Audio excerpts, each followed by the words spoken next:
دیسکو کلاب کوچینی از دنسینگای پرآوازه تهران توی دهه 40 بود که تو خیابون کاخ یا فلسطین امروزی و تقاطع بولوار الیزابت قرار داشت. کوچینی بیشتر شهرتش رو مدیون گروه بلکت و مخصوصاً خواننده‌اش فرهاد مهراد.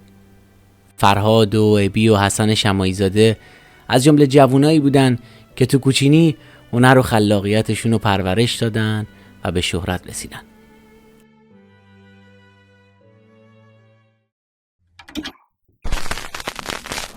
قبل از شروع از پایین همین ویدیو عضو کانال ما بشید و با زدن دکمه زنگوله کنارش قبل از همه از ویدیوهای جدیدمون مطلع بشید. دیسکو کلاب کوچینی بخش مهمی از خاطرات گذشته شهر تهرانه که تو بولوار الیزابت قرار داشت. بولوار الیزابت تو گذشته‌های نچندان دور تفرجگاهی برای مردم پایتخت بوده تا تو ساعت‌های پایانی روز یا آخرای هفته برای تفریح به اونجا برن. به این منطقه آب کرج میگفتن و جایی بود خارج از محدوده شهر تهران.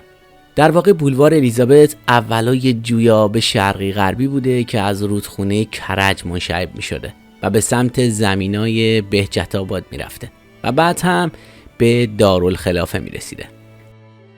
تا قبل از اینکه آب تهران لوله کشی بشه این نهر آب شرب تهرانیا و آب مورد نیاز زمینای کشاورزی رو تامین می کرده.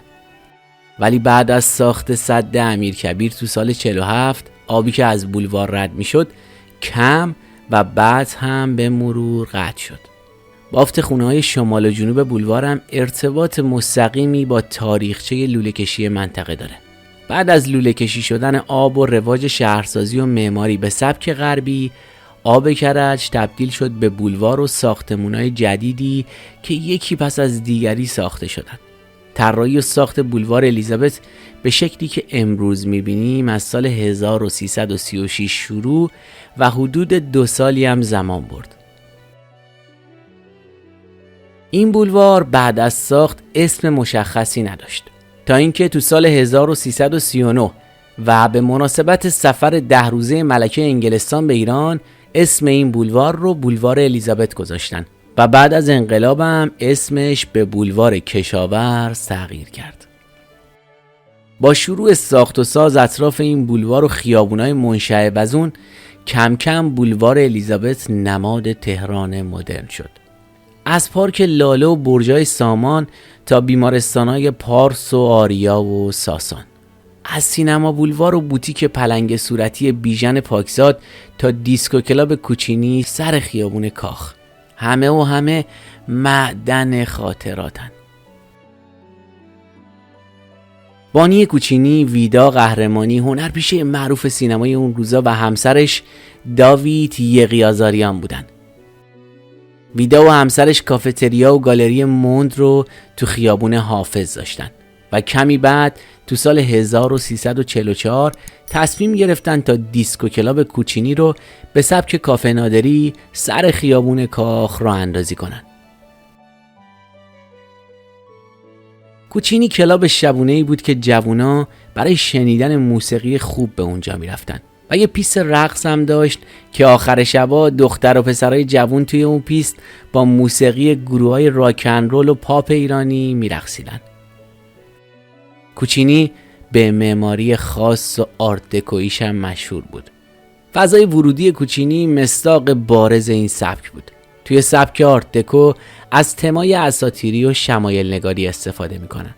تم گورخر در آفریقای مرکزی تو دوران باستان نمادی از آزادی و رهایی بود. تو طراحی داخلی کوچینی هم از همین تم استفاده شده بود. پوست سیاه و سفید گورخر که از همون بخش اساطیری آرت دکو سرچشمه میگیره. یه مدت بعد از افتتاح کوچینی، قهرمانی و همسرش برای کلابشون دنبال یه گروه موسیقی جوان و متفاوت بودن. همین شد که رفتن سراغ شهبال شبپره. شهبال برای تحصیل تو رشته موسیقی چند سالی به انگلیس رفته بود و تازه به ایران برگشته بود و یه سالی میشد که گروه بلکت یا گربه های سیاه رو تشکیل داده بود و این گروه نوپا خواننده‌ای داشت به اسم استی وارنادوف که آهنگای خارجی رو اجرا میکرد. اونا به دعوت ویدا و همسرش به کوچینی اومدن و هر شب اونجا اجرا داشتن. مدتی کوچینی به این منوال ادامه داد تا اینکه ویدا قهرمانی و همسرش اجرای فرهاد رو تو یکی از کنسرتاش دیدن. اون کنسرت به مناسبت سالروز تولد محمد رضا شاه پهلوی تو ورزشگاه امجدیه ترتیب داده شده بود که فرهاد چند ترانه انگلیسی رو با گیتار مینوازه و میخونه و خیلی هم مورد استقبال تماشاچیان قرار میگیره. همونجا ویدا و همسرش از فرهاد میخوان که به کوچینی بیاد و تو گروه بلکت اجرا کنه و این نقطه میشه نقطه شروع اوجگیری کوچینی. کوچینی شهرتش رو مدیون گروه بلکت و به خصوص فرهاد بود.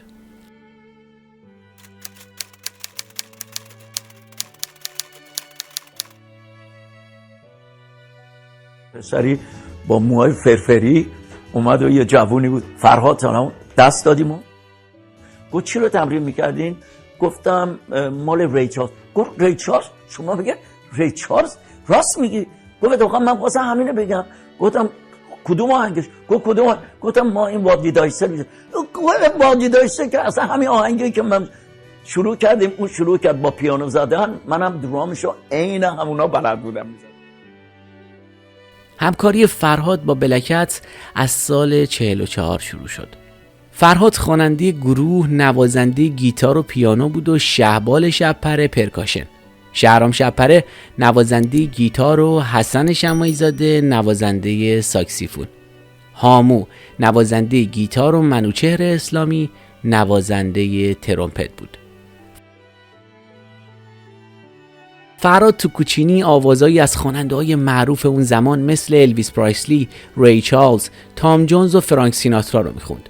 به گفته دوستان فرهاد، اجراهای انگلیسی فرهاد از اجرای اصل آهنگم بهتر بود و آمریکایی‌های ساکن ایران برای رزرو صندلی‌های جلو و برای نزدیک بودن به محل اجرا سر و دست میشکستن و حتی نشریات اون زمان و افرادی که برای دیدن اجراش می اومدن بهش لقب ری چارلز ایران رو داده بودن.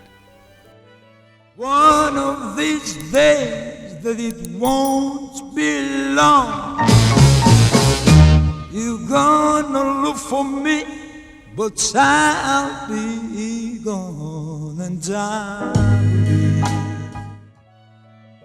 منوچهر اسلامی نوازنده ترومپت بلکت از فرهاد به عنوان پایه اصلی گروه یاد کرده و گفته فرهاد با اینکه نوت نمیدونست و موسیقی رو از راه گوش یاد گرفته بود، نیاز زیادی به تمرین نداشت و با چند بار زمزمه کردن شعر ساز و صداشو با بقیه گروه هماهنگ میکرد.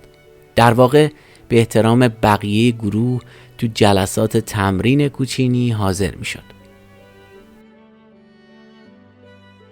شاید براتون جالب باشه بدونید فرهاد برای اولین بار ترانه موندگار جمعه رو توی کوچینی خوند. روی قاب خیس این پنجره ها عکسی از جمعه غمگین میبین. کوچینی جمعه ها برای نوجوانای زیر 18 سال برنامه اجرا میکرد. پسرای زیر 18 سال به شرط حضور دوست دختراشون میتونستن جمعه ها بین ساعت 4 تا 7 بعد از ظهر به کوچینی بیان و از اجرای 3 ساعته گروه لذت ببرن. کوچینی سکوی پرتاب ابی هم شد. ابی اون زمان هنوز فعالیت حرفه‌ایشو شروع نکرده بود و خواننده این گروه دوستانه یعنی گروه سانبویز بود. شهبال صدای ابی رو تو گروه سانبویز میشنوه و بهش پیشنهاد کار با گروه بلکتس میده. ابی در کنار فرهاد حدود 2 سال با بلکتس همکاری میکنه. همکاری که خود ابی همیشه از این 2 سال و در کنار فرهاد مهراد بودن به خوبی یاد میکنه و میگه که هر آنچه که تو آواز خوندن یاد گرفتم مدیون فرهادم.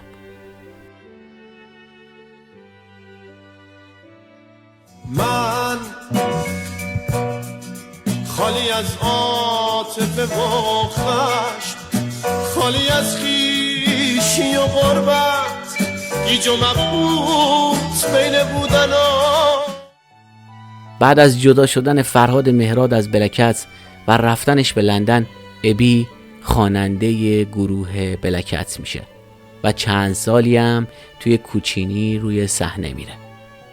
سرپرستی بلکتس با شهبال بود و موزیسینایی مثل حسن شماعی‌زاده، منوچهر اسلامی، مرتضی کفایی، محمد اوشال، فرهاد مهراد، ابی، شهرام شب‌پره در طول اون سالها و در کلاب کوچینی با بلکتس همکاری کردن.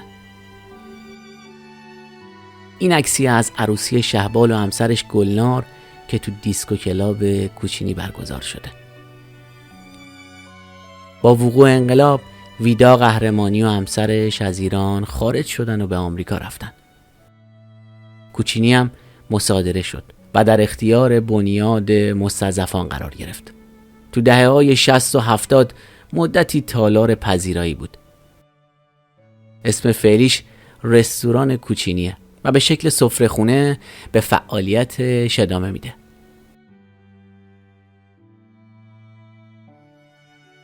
حالا بعد از گذشت سالها از دیسکو کلاب کوچینی جایی برای موسیقی خوب شنیدن فقط یه اسم باقی مونده.